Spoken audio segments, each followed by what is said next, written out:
So recently I watched a video about the Australian military, and on that video it kind of mentioned about Australia leading the way in the world with some military equipment.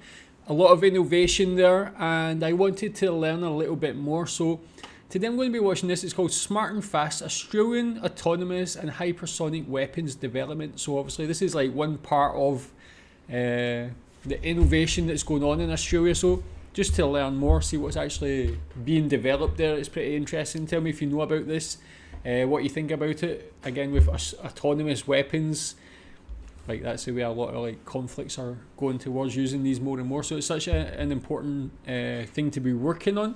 Let's check out what Australia is doing in this space.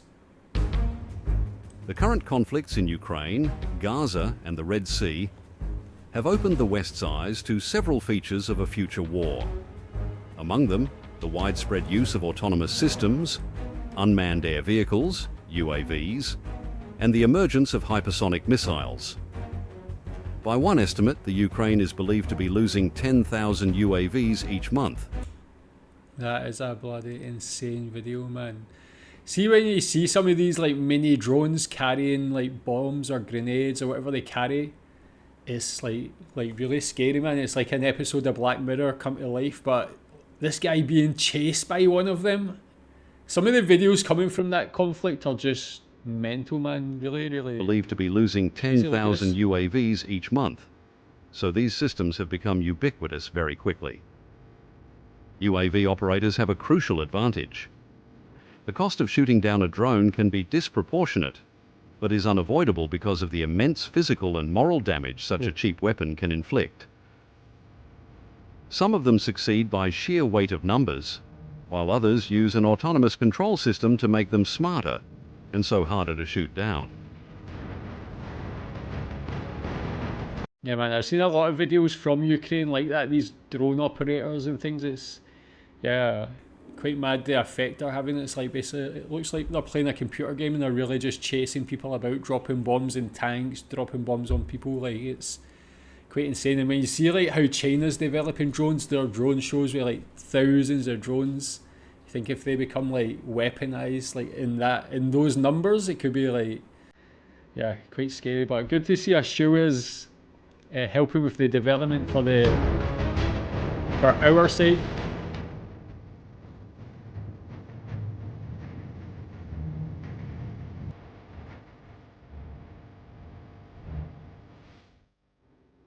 Trusted autonomy is one of the Australian Defence Force's 6 key priorities following the 2023 Defence Strategic Review.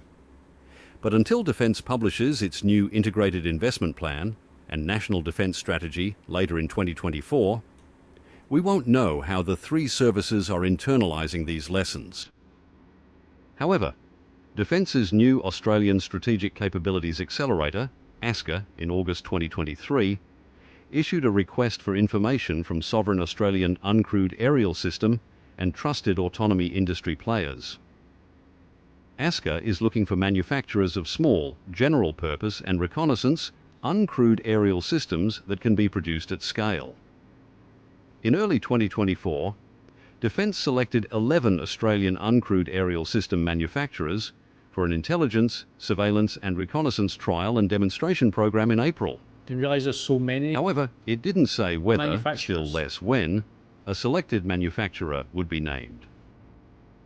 The 11 contenders are AMSL Aero, Autonomous Technology, Basque Aerospace, Boresight, Crystal Aid Manufacture, Defentex Military Products, Edinburgh Drone Company, Geodrones Australia, iCore Autonomy, SIPAC Systems and VTOL Aerospace.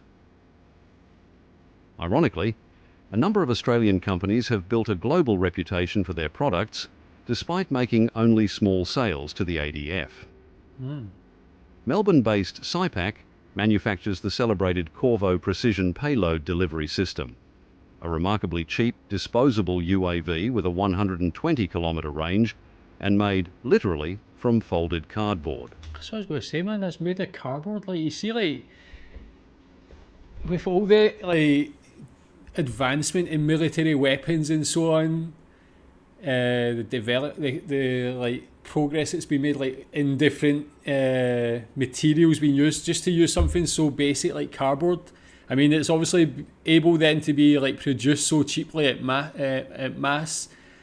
It's actually quite innovative if it works very well. Like again, like so many companies there, I've never heard of any of them. Obviously, probably the only drone company I've heard of is like DJI, just because of like their just standard drones. But there's so many of them in Australia. It's quite a hotbed of innovation then. But this thing is This just UAV, developed under a Defence Innovation Hub contract, has cool. been used by the Ukrainian Armed Forces for both ISR and direct attack. The company has delivered more than 500 UAVs to Ukraine. Melbourne-based Defentex has even developed a family of UAVs that can be fired from a 40mm grenade launcher and can carry an explosive or ISR payload. What? They were used in Mali by the British Army in 2022 and have also been delivered to Ukraine. Also cheap are the man-packable tactical assault. Wait a minute, man. That thing was shot out a launcher, man. Like, this is like kind of blowing my mind in a way because, yeah, I've only ever seen the kind of standard drones or the little FPV drones. I never knew things like this even existed, so this is pretty cool, man. Like, this is real innovation, man. Awesome. Also cheap are the man-packable tactical assault drones built by Queensland company Skyborne Technologies, which can attack targets using the company's own sovereign 5-round 400mm grenade launcher. A UAV can be robotic or remotely piloted. It relies on a human to control it to some degree, so needs a permanent wireless link for command and control and to transmit any ISR product. Or it can be autonomous. It simply gets told what to do and not to do, and is then left alone to work out for itself how to get on with it. If it needs a wireless link, it can establish one quickly, even by satellite, to transmit ISR product or to get human permission to release weapons. A UAV can operate anywhere along this spectrum, though the greater the level of autonomy, the more complex and expensive the UAV is. Ground control stations can be as simple as a smartphone or tablet, or a trailer containing pilot and payload operator positions. A man-in-the-loop, or MITL control system, usually means there is constant human control of the unmanned system, so it isn't truly autonomous. Man-on-the-loop, MOTL, usually means there is human intervention only to authorize release of weapons, or when specific problems arise, meaning much higher autonomy. I've never heard of any Unmanned of those systems terms and their before. payloads are getting smaller and smarter. More than a decade ago, the Australian Army acquired the 170-kilogram Textron RQ-7 Shadow 200 UAV for tactical intelligence surveillance and reconnaissance, or ISR. This is now being replaced by the in-situ RQ-21 integrator, which weighs just 61 kilograms. And satellite dishes are now compact enough to go on such a small aircraft, so eventually it will be able to operate 500 nautical miles away, using a satellite link for control and communications. The difference this will make to both ISR and targeting capability is immense. A loyal wingman type UAV, such as Boeing's MQ-28A Ghost Bat, which the company has developed in Australia with defence and company money and is now testing in the USA, is more complex. It's a single-engine, semi-stealthy aircraft with fighter-like subsonic performance and a range of about 2,000 nautical miles, and is designed to augment crewed aircraft and conduct ISR, strike or anti-air missions independently. It uses artificial intelligence and machine learning, or AI/ML, to function autonomously. The GhostBat's autonomous vehicle management system is designed and manufactured in Melbourne by BAE Systems Australia. The company is now a global expert on such systems and on robotics and autonomous systems more generally. Yeah, I was going to ask is Australia like the world leading drone manufacturer or innovator, would you say? Like, again, having so many companies going from that cardboard one to something so high tech and like awesome like this, like the range it has is quite amazing. And is there other countries that are producing like a similar amount of innovation? Again, like, what do you know about this? Tell me if you know about these before. It's all new to me, honestly. So it's just try to take it all in. But is this like something the government have put a focus on, trying to be like a specialist, if you want to say that, in this one area, UAVs? Or how did this industry arise in Australia? BAE Systems Australia has used this expertise to develop the STRI-X, a VTOL UAV designed to carry an ISR or kinetic payload of 160 kilograms over 800 kilometres, and which could be in service as early as 2026. Perth-based aeronautical engineers Innov Aero designed the air vehicle itself. The relationship has been so successful that BAE Systems Australia is now a shareholder in Innov Aero. Cool, man. Innov Aero is also developing the one-way loitering, or OWL munition, and the Fox Tactical VTOL UAS, and is working with Boeing subsidiary In Situ on development of a joint integrator OWL capability based on a common ground control station and rail launcher. The integrator is launched first to find the target, and then the OWL is launched to hit it. The integrator does the post-strike recce. The ADF, principally the Australian Army, also plans to buy a small uncrewed aerial system to replace its existing AeroVironment WASP-3. This is a man-packable UAV and so is very light, 6.5 kilograms, and considered expendable. These snapshots show 4 things. UAVs and payloads are getting smaller and lighter. The number of applications for UAVs is growing exponentially. Autonomy is becoming ubiquitous, and troops need training in both the use of and counters to UAVs. Yeah, this one I've seen before. I think this is actually developed in Sweden, I think it is. It's either Sweden or maybe Norway. But yeah, some of the UAVs that we're seeing today, like, it's just so much like creativity. I guess that's what's needed. But a couple of years ago, you see the drones the US was using to bomb like the Middle East. It's like those big, can't remember the name of them. They're quite recognizable. Now when you see like the diversity and different types of these vehicles, man, it's quite amazing. To UAVs. On the anti-UAV side, Sydney-based Drone Shield builds jammers to attack the electronic control signals, typically mobile phone or GPS signals, on which UAVs usually depend. Drone Shield is active in the Ukraine and elsewhere around the world, and not surprisingly, doesn't talk much about its client base. Canberra-based Electro-Optic Systems has 2 anti-UAV technologies. The Slinger uses a sensor suite to detect UAVs and an M230 30mm gun to destroy them. The Titanis counter-UAV system uses a high-energy laser to disable UAVs, from pocket size to MQ-4C Triton size, up to 4 kilometres away, and also to neutralise UAV sensors at extended ranges. And early in 2024, Defence selected its first ever laser-based counter-drone system, Melbourne-based AIM Defence's Fractal 2 directed energy system. The Trusted Autonomous Systems Defence Cooperative Research Centre in Brisbane has been working since 2018 on both the technology and ethics of autonomy, as well as on compliance with the laws of armed conflict and rules of engagement.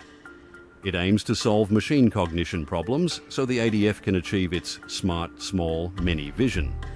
Working with Skyborne Technology. Yeah, tell me if you know about that smart, small, many vision. Tell me more about that. I guess it feeds into what we've been learning about these things getting smaller, but is that a wider term that's used in the ADF? Tell me more about how that manifests itself throughout the military. So the ADF can achieve its smart, small, many vision. Working with Skyborne Technologies and fellow Australian firm Cyborg Dynamics Engineering, along with the University of Queensland, it developed Athena AI as an autonomous detection classification capability for ground, air and maritime vehicles to support lawful targeting. Athena AI has since been selected by 3 undisclosed American companies supplying UAVs, unmanned ground vehicles and battlefield management systems to the Pentagon. The research centre was also involved in the early stages of the MQ-28A Ghost Shark program, helping Boeing master multi-platform teaming and enabling autonomous aircraft to detect and classify ground targets. Australia is a global leader in hypersonic technology. Yeah, so I mean, like that, even just those AI systems and things. So again, working with producing so many different types of drones, it's cool to see that they're working on the like anti-drone technology as well, which obviously the other sides in conflicts are going to be working, going to be using drones as well. So it's good to have that technology there as well. But so much just cool, interesting technology here, man. Tell me what you think about these so far. A global leader in hypersonic. Yeah, tell me if you know of any of these companies, maybe work for them, know people that work for them. What's the reputation of these companies like in Australia? Australia is a global leader in hypersonic technology. The University of Queensland, which launched the world's first hypersonic air vehicle in 2002, leads the charge.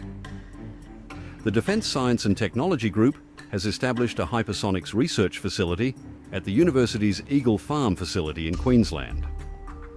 Much of Australia's current work on the bilateral US-Australia Southern Cross Integrated Flight Research Experiment, or SciFire program, is being done there.